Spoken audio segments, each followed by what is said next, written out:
The emptiest sound in the world isn't silence. It's the echo of your own name in a room where absolutely no one is waiting for you. It's the sound of a life that's been perpetually postponed. Have you ever felt that cold, hollowing resonance? That moment when you realize the person you were meant to be is still locked away, gathering dust in the maybe someday closet. Today, we're not talking about success. We're talking about the brutal, beautiful choice to become the person who shuts the door on that empty echo. Welcome to Simplify Actually. We all carry a scar. Not the superficial kind that fades with time, but the deep internal gash left by a moment of profound, paralyzing failure. The world tells you to heal that scar, to cover it up, to forget the pain. But what if the scar isn't a reminder of where you broke? What if it's the blueprint for where you need to build next? Let's talk about Elias. Elias wasn't born into poverty, but he wasn't born into privilege either. He was born into the vast, suffocating middle ground of potential, a potential that became his biggest burden. At 25, he was statistically comfortable, decent job in a beige cubicle, a reliable but utterly unremarkable life. His bank balance was healthy, his social life was presentable, but inside, Elias was a battlefield of unspent energy. His dream wasn't small. He wanted to build software that revolutionized education, something that stripped away the bureaucratic fat and made learning universally accessible, truly impactful. A 1,000-word proposal was typed, then deleted. A coding bootcamp was researched, then canceled. Every Sunday night, he felt the sickening lurch of the coming week, a week where he would, yet again, choose the path of least resistance. He chose comfort over courage, every single time. And comfort, my friends, is a slow, silent assassin of the soul. That, in itself, is the first level of DARD. The passive, chronic ache of knowing you are intentionally operating at 0% of your capacity. This is the pain of the unlived life, far worse than the pain of failure. The true agony for Elias wasn't failure. It was the fear of trying that became a self-fulfilling prophecy of failure. He used to look in the mirror and see a hostage, a brilliant mind trapped behind a lazy will. He would spend hours meticulously organizing his desk, polishing his shoes, and optimizing his Spotify playlists, all while the single most important project of his life lay dormant. This was not laziness. This was resistance disguised as busy work. This internal pain reached its zenith on a cold November evening, 2 days before his 26th birthday. He just received an email that his younger, less experienced colleague had successfully launched a small side project, something Elias had conceptualized 3 years prior and had dismissed as too simple. He didn't feel jealousy, he felt shame. A shame so profound it felt physical, like a hand squeezing his windpipe. It wasn't about the money or the recognition. It was the chilling confirmation that his potential had a shelf life, and he had willingly let it expire. He walked into his apartment, dropped his keys, and the sound of them hitting the hardwood floor, clank, clank, was his empty room echoing back at him. This was the moment of self-inflicted destruction, a silent scream of betrayal aimed at his future self. That night, Elias didn't scroll through social media for distraction. He didn't open Netflix. He walked to his desk, pulled out his 3-year-old dog-eared notebook full of his original ideas, and looked at the first page. It was a chaotic mess of algorithms and mission statements. He took a deep breath, and then he did something revolutionary. He ripped out the page, not because he was giving up, but because the old plan, the one soaked in procrastination and fear, was dead. This is the moment of power. The birth of power is often violent. It requires the deliberate, painful murder of your former, weaker self. Elias didn't start coding that night. He started by defining his pain. He wrote a single sentence on a new, clean page. My complacency is a betrayal of my future self. This wasn't a motivational poster quote. This was a covenant of consequence. His only goal was to stop betraying himself. He started by committing to 1 hour of focused, deep work every morning before his day job. Not 5 hours, not 10, just 1. An hour of silence, where he faced the complexity of his project and the simplicity of his task.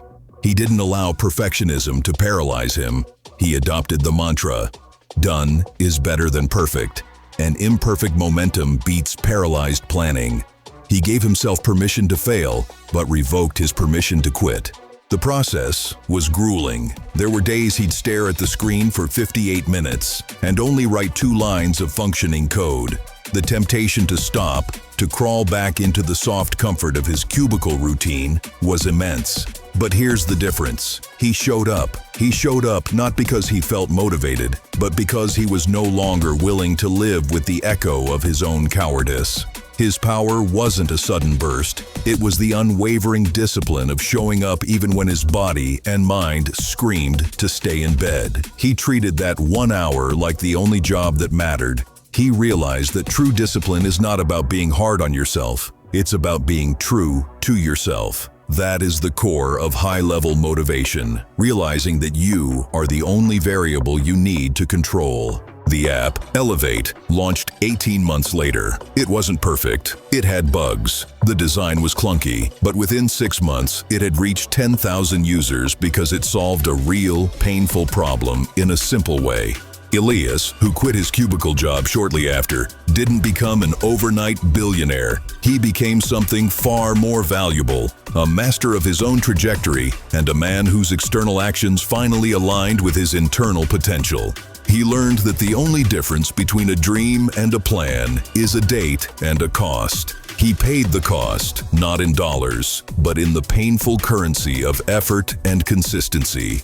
The profound lesson here is one of radical responsibility. Most people wait for the stars to align, for inspiration to strike, or for external validation to give them permission. They treat their dreams like a lottery ticket, something they hope will pay off without them having to put in the work. But the true, deep motivational truth is this: you already have permission. The pain of your current stagnation is the only fuel you need. That feeling of emptiness, that's your soul telling you that your actions are not aligning with your identity. Power doesn't come from affirmation. It comes from evidence. Every single day you choose the difficult right over the easy wrong. You collect a piece of evidence that proves you are, in fact, capable. The scar was now functioning as a compass. Every sharp edge pointed towards a lesson he had previously refused to learn. This is the deep lesson. True resilience isn't bouncing back to the same person. It's using the force of the failure to propel you into a fundamentally better version of yourself. His motivation had fundamentally shifted from escaping pain to pursuing contribution. He replaced the pursuit of perfection with the deliberate discipline of showing up. He replaced blame with radical ownership. The scar still exists. He still remembers the feeling of standing in that empty office, but now it doesn't evoke shame. It evokes clarity.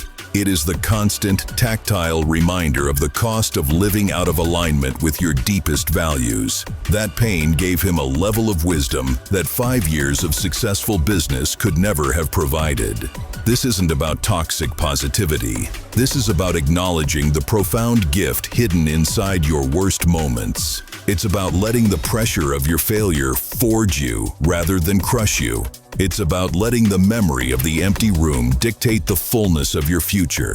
And this brings us to your own journey right now. If your current path feels heavy, if you're carrying the deep, low-grade ache of perpetual underperformance, understand that the pain is the necessary friction for change.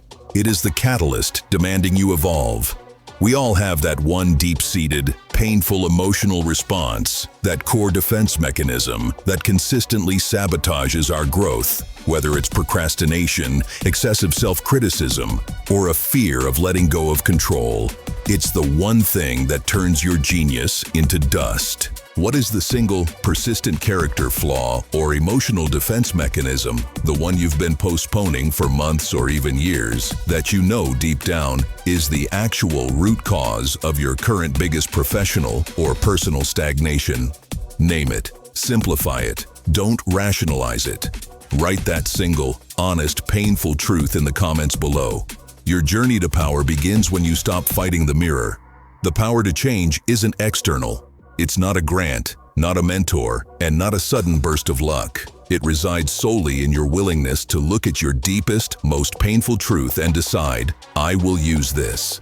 Use the scar not as an excuse to retreat, but as the clearest possible map for your next level of growth. You have the ability not just to survive the break, but to leverage it. Stop waiting for the miracle. Be the machine of momentum. Stop letting your potential be a promise you perpetually break. Close the door on that empty room today and realize that the sound of a fulfilled life is not an echo. It's the steady, purposeful thrum of meaningful work. Thank you for tuning into Simplify Actually. Now go simplify your resistance.